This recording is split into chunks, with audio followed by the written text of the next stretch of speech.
The story of the Chumash Indians is one of great resilience. Hundreds of years ago, Chumash tribes utilized resources from both land and sea along a 200-mile stretch of California coastline. The establishment of Spanish missions in the late 1700s began a tumultuous period where the Chumash population dropped from 22,000 to 2,800. Decades of struggle followed. But the survivors never relented. 7 years after opening its first gaming facility, the Santa Ynez Band of Chumash Indians started construction on a state-of-the-art casino and resort designed to elegantly blend with the surrounding Santa Ynez Valley land their ancestors once occupied. The success of the Chumash Casino Resort has put tribal members on the path to economic self-sufficiency for current and future generations. Today, you'll hear stories from a 9,000-year history, rich with culture, with giving, and with pride. Stories of great achievement, of past and present adversity, of the fight to revive a culture pushed to the brink of extinction. Stories of Chumash Life. In this edition of Chumash Life, this year marks the 50th anniversary of the Santa Ynez Band of Chumash Indians' involvement in hosting spectacular intertribal powwows. A recent decision by the Bureau of Indian Affairs puts the tribe one step closer to placing its Camp 4 land into federal trust. The tribe's commitment to the community is demonstrated by its matching grant to the Lompoc Fire Department. But first, sovereignty. What it is, what it means, and how it is applied to Native American tribes today. Sovereignty. It's a term that has proven to be puzzling to many, particularly as it relates to Native American tribes. In fact, not even an American president could provide a solid explanation. My name is Mark Trahant. I'm the editorial page editor of the Seattle Post-Intelligencer and a member of the Native American Journalists Association. Mr. President, you've been a governor and a president, so you have a unique experience looking at it from two directions. What do you think tribal sovereignty means in the 21st century? And how do we resolve conflicts between tribes and the federal and state governments? Yeah. Tribal sovereignty means that. It's sovereign. I mean, you've been given sovereignty and you're viewed as a sovereign entity. Okay. And therefore, the relationship between the federal government and tribes is one between sovereign entities. Independent print and broadcast journalist Mark Trahant, who is a member of Idaho's Shoshone-Bannock tribes and has been reporting on Native American issues since the 1970s, remembers that answer vividly. He said that you've been given sovereignty. I think that's a fundamental mistake and unsettling for any president to say, because it ignores the history that sovereignty predates the United States and that tribal governments possess it from time immemorial. Sovereignty starts with the individual citizen who then lends that to a government. In our case, tribal communities that have been around in North America for tens of thousands of years lent that to tribal governments who then lent that to the United States. And same with citizens of the United States, they lend their sovereign right to city, county, state, federal. It's something that people grant, not the government giving it to anybody. For Native Americans and those who work for Native American tribes, frustration exists regarding the general lack of understanding when it comes to tribal sovereignty.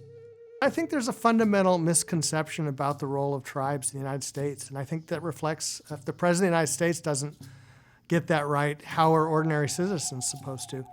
And you think about, from very early on, we're taught in school, city, county, state, and federal, but we're not given that same sort of discourse about how tribes fit into that. And here tribes have a sense of order because of the Constitution that is superior to states and counties, and it ought to be reflected that way in our education system. Not having an educated sense of how tribes fit into the overall picture has been particularly noticeable in Santa Barbara County, home to the Santa Ynez Band of Chumash Indians. At a January 13, 2015 Santa Barbara County Board of Supervisors meeting, 4th District Supervisor Peter Adam went so far as to suggest repealing tribal sovereignty. I think we should maybe be asking to revisit the whole reservation system. I think it's I think inadvisable to have sovereign inholdings in the middle of our nation. The relationships we have with Santa Barbara County haven't been easy over the years. I think individuals within the county government don't really have the understanding of tribal sovereignty. The unfortunate truth about local governments that refuse to acknowledge tribes as governments, as the Santa Barbara County Board of Supervisors has done repeatedly, is that they are losing out on what could be a rewarding relationship. When you see these disputes around the country, they're almost always in the interest of the government that's fighting tribes to solve it. Because tribes are economic engines, they're innovators, they have ability to do things that city and county governments can't do, and they can do it faster. And so what they're walking away from by having the fight is a really great partner. And where you see communities across the country where cities have figured that out, there's just no limits on what can be done. I mean, tribes can be really good partners. I think in the next decade, how tribes and cities both communicate and then build partnerships is going to be a critical question. Although there are more than 100 federally recognized Native American tribes in the state of California and more than 60 tribal casinos, some local governments continue to misunderstand tribes. Things like roads and some of the real basic infrastructure stuff, that's where tribes and states and counties and cities can work together to make it better for everybody. In many cases, it all boils down to lack of understanding and experience. I believe individuals have a difficult time understanding that tribes are governments because they haven't had the experience, nor do they have the education about tribal governments and what tribal governments are about. The most important thing that folks need to know about tribal sovereignty is that tribal sovereignty works. If you look at the economic data, and Harvard has a great program that does just that, the tribes that have really deep commitment to sovereignty have the best results in terms of education, in terms of economic development, in terms of protecting religion. All of those things come together because tribal sovereignty is an effective tool. Sovereignty will always be important to Native American tribes. The Santa Ynez Band of Chumash Indians is celebrating 5 decades of hosting the majestic tradition of Native dance presentations, powwows. It was the mid-1960s, and the Santa Ynez Band of Chumash Indians was searching for a way to raise funds to bring running water to the reservation. The majestic tradition of dance presentations known as powwows were not originally part of the tribe's history, but the idea surfaced of hosting a powwow as a fundraiser.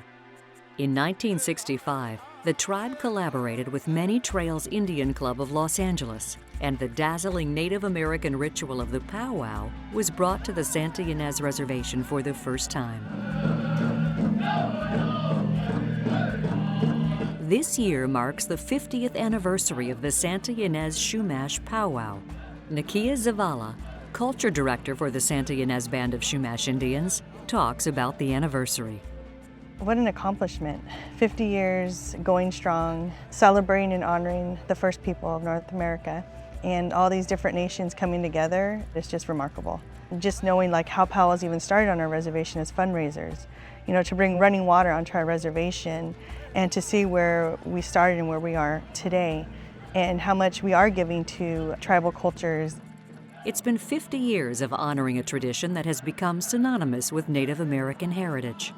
Willie Wyatt, tribal administrator for the Santa Ynez Band of Chumash Indians, first began dancing more than 2 decades ago. I have been dancing in powwows since I was around 19 or 20. I was inspired by some of the elders from our tribe. I had grandparents who participated in powwows. There were elders on the reservation that were dancing at powwows, and so they were my inspiration then. Willie's children, Olivia and Mason, also dance in powwows. I've been dancing since I was 1 year old, so I've been dancing for 8 years. I like dancing and camping there. I think it's pretty special that I'll be dancing at the 50th anniversary with my kids, and 50 years ago it was grandparents and great-grandparents that were dancing. It's pretty special that it's been able to sustain for so long, and I'm just happy that I'm able to continue the tradition with my own family. Several years ago, Nakia was the female head dancer at the Chumash Intertribal Powwow, and she continues to dance along with her children. I have 2 daughters. I have a 22-year-old and a 17-year-old. They began dancing as soon as they could walk. We take them to many different powwows throughout Southern California. So both of them dance powwow style. Nakia and Willie and their families represent the Santa Ynez Band of Chumash Indians at the Chumash Intertribal Powwow each year, and they join some 300 other dancers who represent their nations throughout North America. Thousands of spectators attend the Chumash Intertribal Powwow each year in October to watch the hundreds of dancers perform and compete. The early Chumash powwows were held on the reservation, but eventually the tribe moved the powwows to Live Oak Campground right off the Chumash Highway. Although the modern-day Chumash intertribal powwows are a far cry from the modest Chumash powwows of yesterday, the same spirit of respect and celebration for the tradition of powwows continues. When you're coming in grand entry, the feeling that you get and really the drums that are playing resonate inside of you. As you're dancing and your feet touching the ground, you're in that arena with so many other people from different tribes. You see so many little ones out there, babies, teenagers, young men and women, and it represents resilience in that Native people are still here and they're still celebrating their culture. You know, that tradition's being carried on throughout so many generations. In this 50th anniversary year of the Santa Ynez Chumash powwows, the tribe honors parents and grandparents who started this tradition.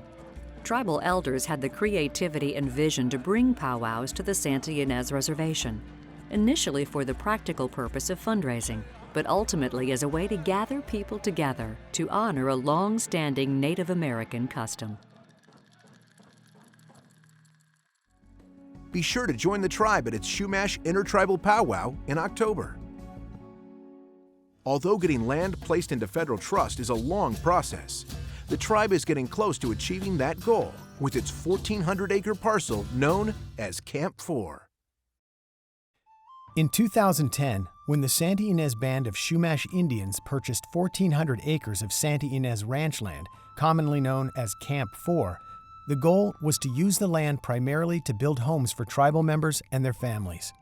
The tribe got one step closer to accomplishing that goal when the Pacific Regional Office of the Bureau of Indian Affairs issued a notice of decision in late December 2014 to place the Camp 4 land into federal trust. The notice of decision is one of the final steps in the administrative process of placing land into federal trust.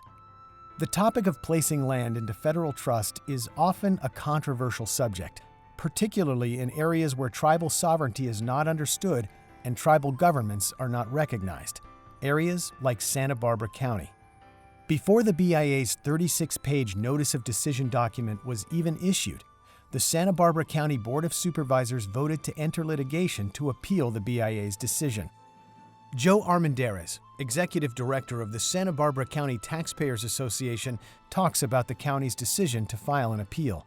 The county simply can't afford litigation in almost any situation, let alone litigation against one of the most dynamic economic assets that we have in Santa Barbara County. And so the Taxpayers Association has consistently opposed the county's anti-tribe posture. Irrespective of what the tribe wants to achieve or pursue, they can always count on the county to put up as many roadblocks as possible, oftentimes going into a litigation posture, which is not a good deal for the county taxpayers, and it's certainly not a good deal for the county economy in general. Santa Ynez Band of Chumash Indians Tribal Chairman Vincent Armenta said he wasn't surprised by the Board of Supervisors' decision to file an appeal, especially given that the board has voted against anything tribal related in the past. But he was surprised by the reasons the board gave for filing the appeal. The county's appeal alleged that the Pacific Regional Office of the BIA erred several times over and didn't adequately consider the tribe's need for land. However, Chairman Armenta said that the BIA was thorough in its research before issuing its notice of decision.